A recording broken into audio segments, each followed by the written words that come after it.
Hey folks, in this interview, I'm going to be talking with Thomas Aaron. He's the guy behind Fetch Masters, and we're going to be talking about dog photography.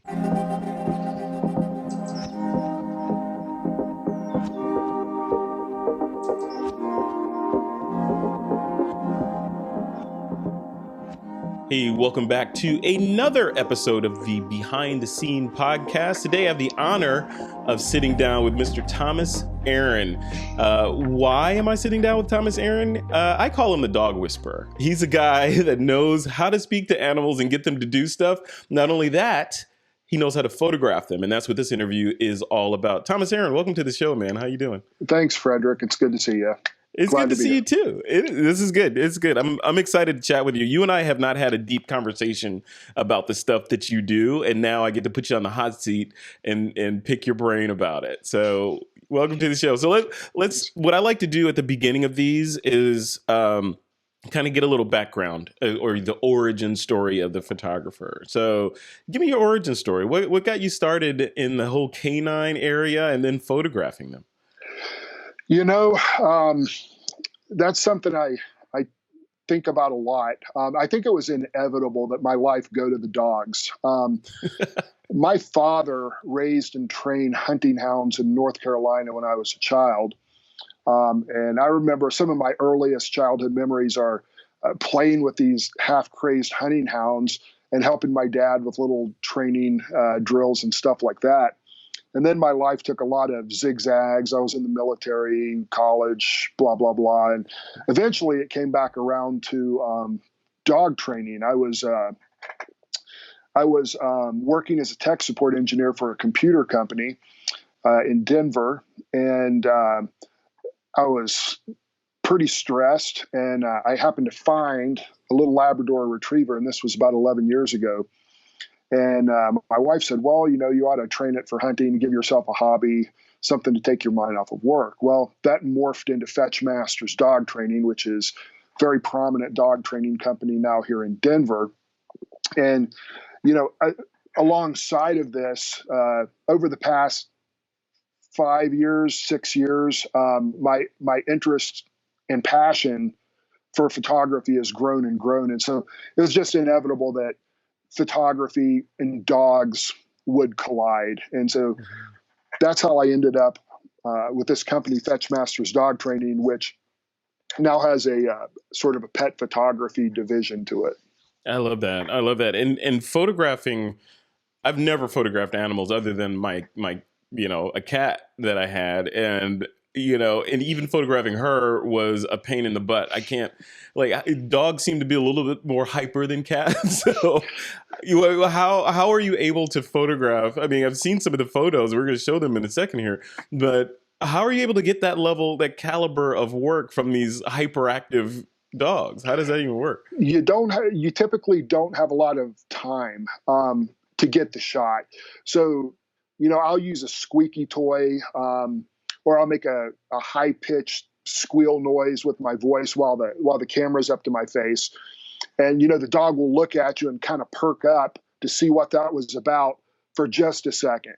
And you might have 2 tries before the dog's like, okay, I know what that is. That doesn't interest me anymore. You can also use treats, favorite toys. If you have the bribery, there, you're talking about bribery then, right? Yeah, exactly. That's awesome. Yeah, they want to know what's in it for them. So yeah. But then when you're shooting them, looking at the shots. I mean, do you treat it kind of like child photography, like when you're shooting kids? Because what you're saying, like making noise and treats and all that, those are the same techniques that I hear people when they talk about shooting infants and kids. They do the same thing. Is it very similar?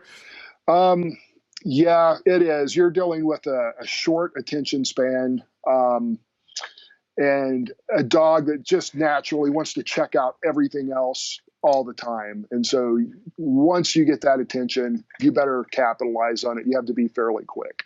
Yeah, it's like literally the whole squirrel, right? Exactly. He's gone. If there's a literal squirrel, he's gone. Yep. Yeah, no, that's cool. Do you how does the business side of that work? Do you tie it in to Fetch Masters, the training and the photography? Do if a client comes, they get the training and the photography as a package, or do you treat them as two separate businesses? Um, both. But let me tell you a little bit about how I sort of morphed into dog photography. So I used Perfect. to take, and I still do. I take a lot of shots of dogs that are in our training program, and then I'll post those up on social media.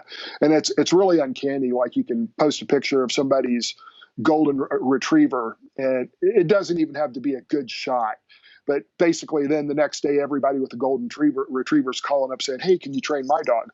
So, for a long time, my photography was being used basically to sell my dog training. But now, more directly to your question, um, when somebody enters our training programs, whether it's a board and train program or a private coaching program, we'll give them the opportunity. We'll say, "Hey, do you want a portrait of your dog or a shot of your dog in action?" Because those are the two things I like the most, is, really good action shots, or Hmm. just portraits in my little studio that I have built at our location. Um, so, people are given the opportunity, and, we have some pictures on the wall and stuff of dogs that we've taken, so they can kind of see the work we do. And then I've also opened myself up to doing dog photography for people who aren't Fetch Masters dog training clients. So, I use a lot of the same social media channels that I use for our dog training, and I'll use that to advertise our dog photography. Yeah, no, that's cool. I'm showing some of the shots now, and each one of these little furry people here has looks like they have a different personality. That to me is the one of the most fun things about it. Is you can take a lot of pictures of a dog, but I'm always looking for that one that captures sort of the essence of the dog's personality, what that dog's about. Um, so yeah, that's the sweet spot, I think. That is fantastic. That is fantastic. So this is your niche, right? So you found, like you said, you military, tech support, et cetera, et cetera. You went through all that stuff, Yeah. and you landed here on the 1-2 punch of training and photography. And then how is all this stuff working out? With this whole pandemic economic downturn, has that impacted you at all? And if so, how are you combating it? Well, it has us slowed down to a near stop, not because, well, for a while we didn't get any inquiries. Now we're getting inquiries all the time for dog training. And the reason is now everybody's at home with their dogs, and they're realizing just how badly behaved their dogs are when they're stuck with them in home for all day long. So we're starting to get a lot of inquiries for dog training. Um, and since we can't do board and train or private coaching now because we're all locked down here in the Denver area, Mhm. we're offering distance coaching for that. And so what'll end up happening, as far as that pertains to photography, the way everybody that fills out our contact form and stuff, they go on an email list. And so what I'll do is, once we're past this pandemic, I'll start, doing some MailChimp marketing and that sort of thing to all these Mhm. new prospects. Yeah, yeah, that's cool. Yeah, I would imagine businesses, yeah, all service-based businesses right now, but particularly the ones that people view as kind of nice to have, Mhm. would that are, not like getting married or something like that, that they would get hit hard with this. But on the other side of it, this is wishful thinking. I think it's going to be elastic, right? So Right. you're seeing this sort of thinning out now, and is going to snap back, and you're going to be overwhelmed at the when this thing is I over. hope so, and I think so. Yeah. Yeah, yeah, yeah. I think everyone is saying the same thing. So let's switch gears a little bit. I want to talk about gear. So looking at some of those photos, clearly you have to, you're not, you're a professional photographer. What's the professional gear that you choose to shoot with? Okay. There's this fun story behind this. So for years, I shot a 5D Mark III, and I was just really having a hard time with it, getting the level of action shots that I like. Um, and so I ended up buying a 1DX Mark III, brand spanking new. And lest anybody think that I'm just ridiculously rich, I sold my motorcycle to get it. Oh, how could you? I know it was a hard choice. but the autofocus and the frame rate for the 1DX Mark III is ridiculously good. I've been able to capture shots with that thing where could you have captured them with a camera that does 4 frames per second? Sure, you can, but you got a little bit better chance when you're shooting 20 frames per second. Yeah, you increase your chances for sure. Yeah, and for my studio, I'll do some shots with the 1DX Mark III, but I also have an EOS R, which I'm looking forward to hopefully upgrading to the new Canon R5 once that comes out, and I kind of get a chance to see what that one's all about. Yeah, no, that is really cool. Have you ever thought of doing any sort of motion, like video and that kind of thing with the dog instead of just stills? Yeah, so I actually do a lot of video. We've put together a whole series of dog training videos that we sell via our distance coaching program, and those have been pretty popular. But yeah, basically, my wife is a ridiculously good dog trainer as well. Probably better than I am in a number of ways, and so we've done a lot of video work there, and I've done a lot of tutorials for training hunting dogs using our particular methodology, which doesn't use shock collars and that kind of thing. So yeah, I've done quite a few videos. Now looking at the business, and someone that's watching this in whatever part of the world, let's say they're not in your market, right? And they're looking at, hey, I love dogs. I want to get into dog training, and I love photography. How would you advise them to get started in this sort of business? Because you're literally the first person I've met that has that is doing this, both the training and the photography. When somebody comes to me and they say, well, I want to be a dog trainer, I usually, if I can hire them, I'll put them through an internship where they can learn to handle dogs correctly. You need to learn to read dogs' body language. That's really important. When you pick up a camera and you stick it in a dog's face, or you pull up a strobe and it flashes, you don't know how that dog's going to react to that stuff, but you can tell a lot about how that dog's going to react to the camera, to the strobes, just by watching that dog's body language as you interact with it. So I recommend, if possible, some small level of, the actual pursuit of understanding dog body language, what motivates dogs, how to get a dog's attention, how to handle a dog without shutting it down. If you get a dog and you start moving its body around, trying to put it in the position you want, you're going to shut that dog down. Dog's not going to feel comfortable with that. So you got to learn how to lure dogs into position and that sort of thing. So,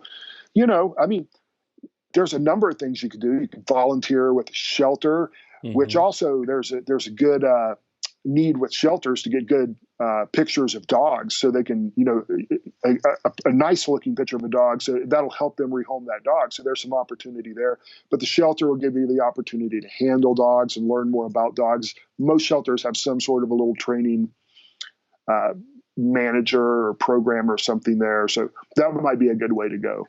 Nice. What would off topic? What's the best breed to sort of make a pet? To make a pet. Yeah, who is literally man's best friend? Is it the Beagle? Is it the German Shepherd? Is it a Collie? Which one is it? That's not such an easy question to answer. It sort of depends on what you're looking for. Like one of my trainers, for instance, her name is Jessie, and she is I think a 5-time Boston Marathon qualifier. Wow. Well, she wants a seriously active dog that she can go out and run with. So she got a German short-haired pointer, which is a high-strung hunting breed. That's a great dog for her. But then you take, if you're more of the couch potato type and you just want a dog to snuggle with you on the couch, get a Pomeranian or something like that. But it's not easy, but you definitely want to research before you buy a dog. What do you want to do with this dog? Like if you're a runner, you don't want a Beagle, right? It's not going to stay up with you for very far. So you probably need to look at it more from the perspective of what am I actually going to do with this dog, and kind of go Interesting. from there.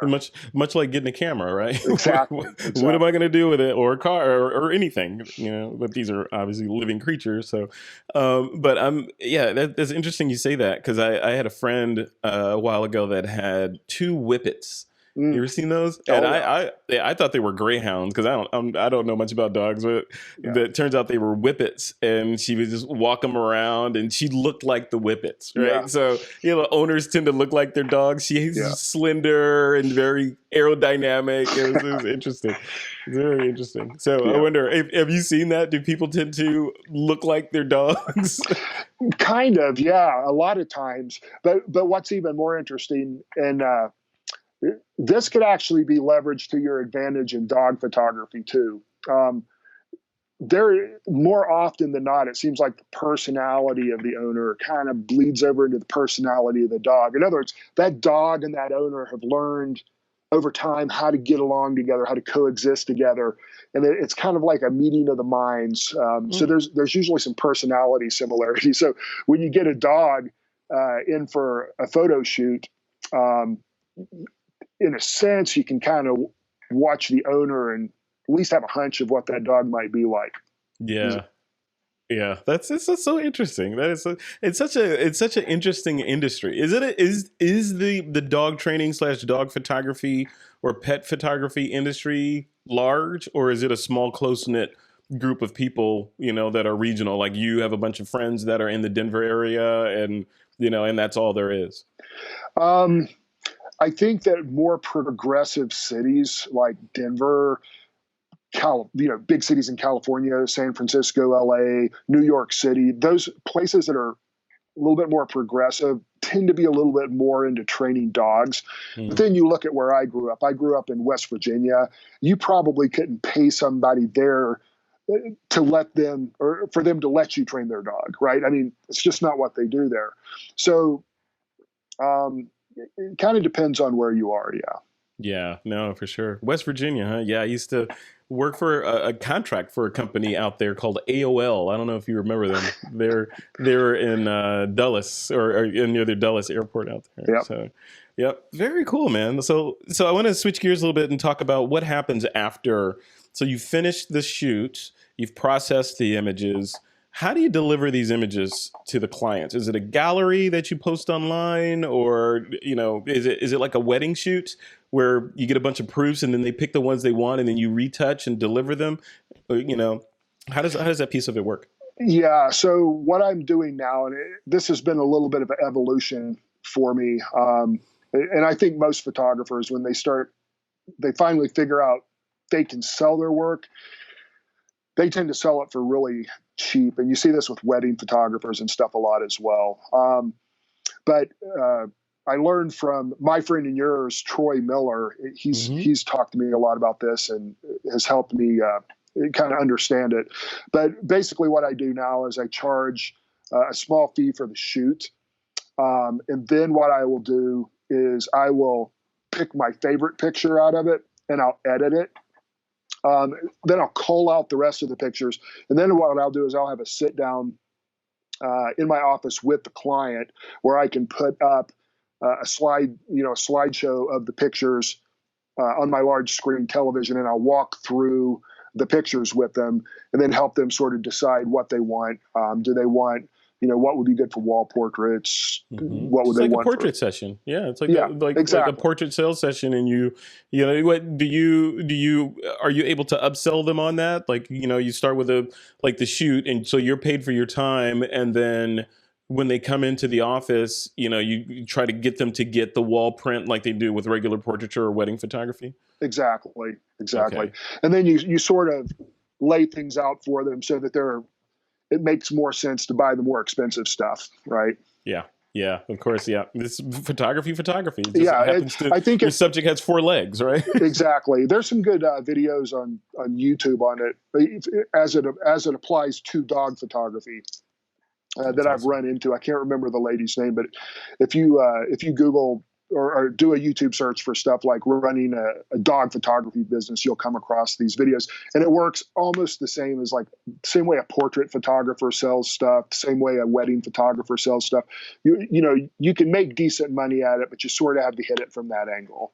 Yeah, yeah, yeah, cool. And I think I don't know the business, but I know people that have dog companions. I hate saying the word owners, but people that have dog companions, and they they would probably pay more money for a dog portrait than they would for a portrait of a family member Right, sometimes. right. You know, why is that? People really, really love their animals. You know, this is, I just wrote an article on this. You can find it on LinkedIn. It's also actually on the, if you click the blog link, you don't have to go to it, but if you click the, anybody listening to this, if you click the blog link on my website, fetchmasters.com, I guess by the time this video airs, you'll have to scroll down several articles. But I call it Life Through the Lens of Purpose. And one of the things that is really attracts me to dog photography is sometimes you're doing a good deed for the dog. You know, a good dog portrait. Like scroll down to the slideshow right there. Okay, right there. So actually, scroll down a little more. Scroll down there, right there.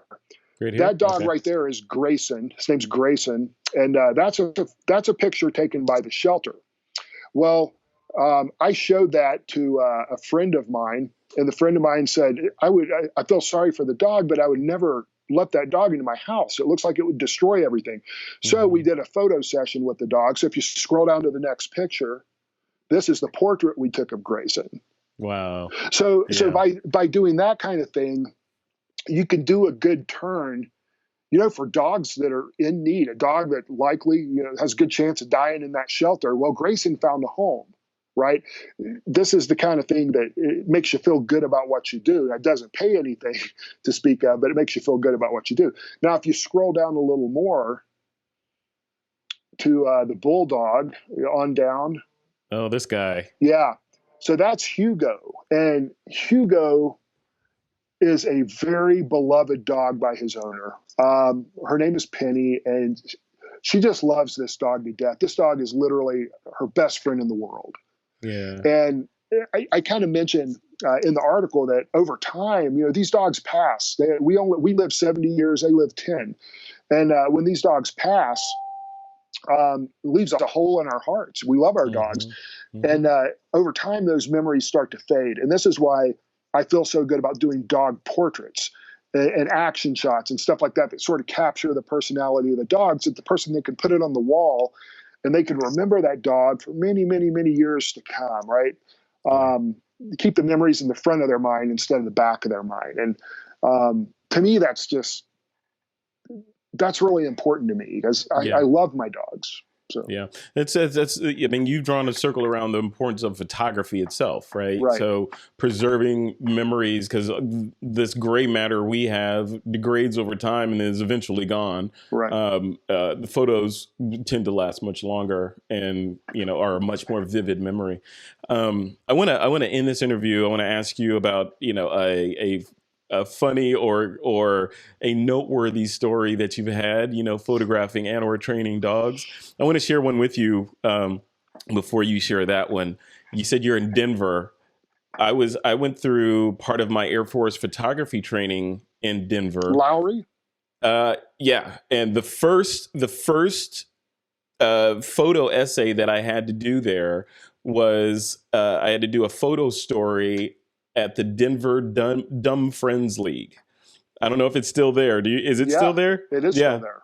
Okay, so the Denver Dumb Friends League, and the title of the story was Organized Euthanasia, because it was all about how many animals have to be put to sleep because they can't find owners for them. And I did a whole picture story and won an award for it. So it's ironic that you and I are talking today, and that's what you're doing in Denver, and that was my very first photo assignment. So what's a noteworthy assignment that, or not assignment, but story that you have to share?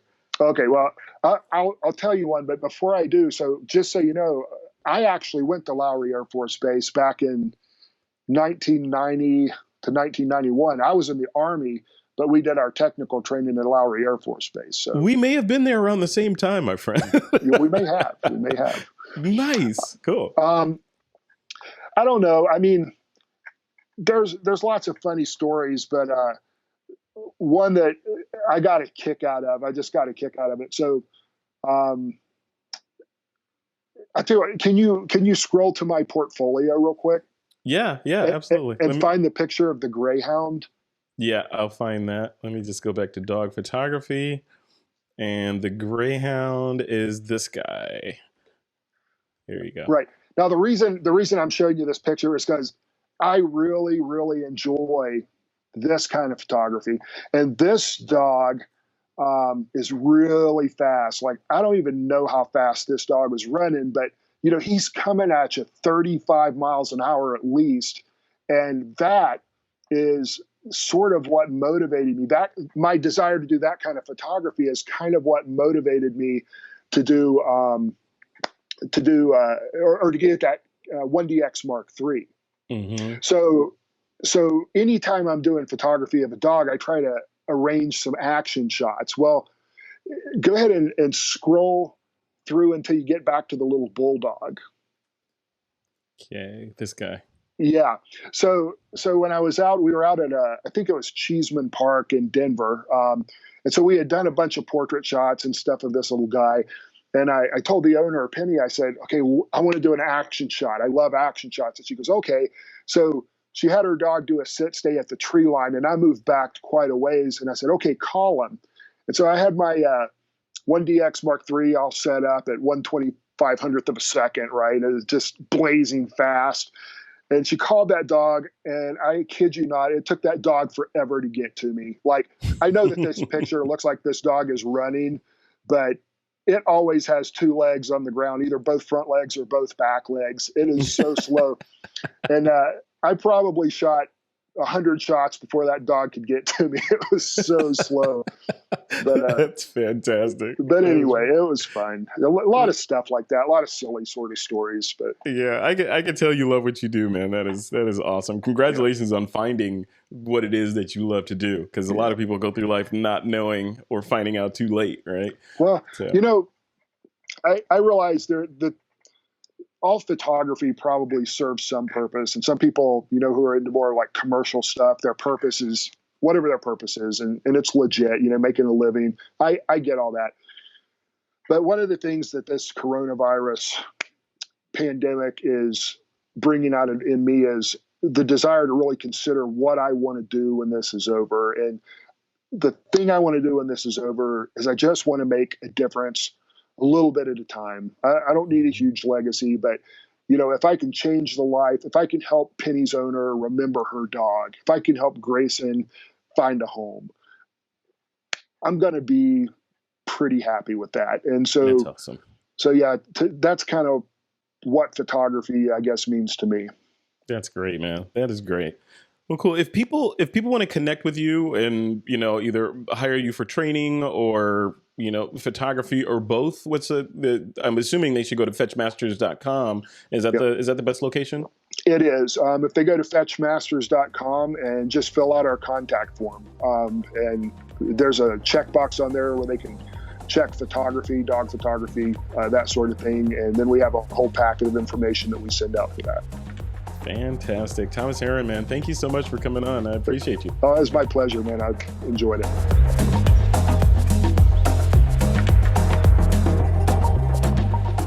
This episode was made possible by our friends at Fujifilm. Make images, share stories, and experience moments at the speed of life with Fujifilm. Thank you for staying home with us.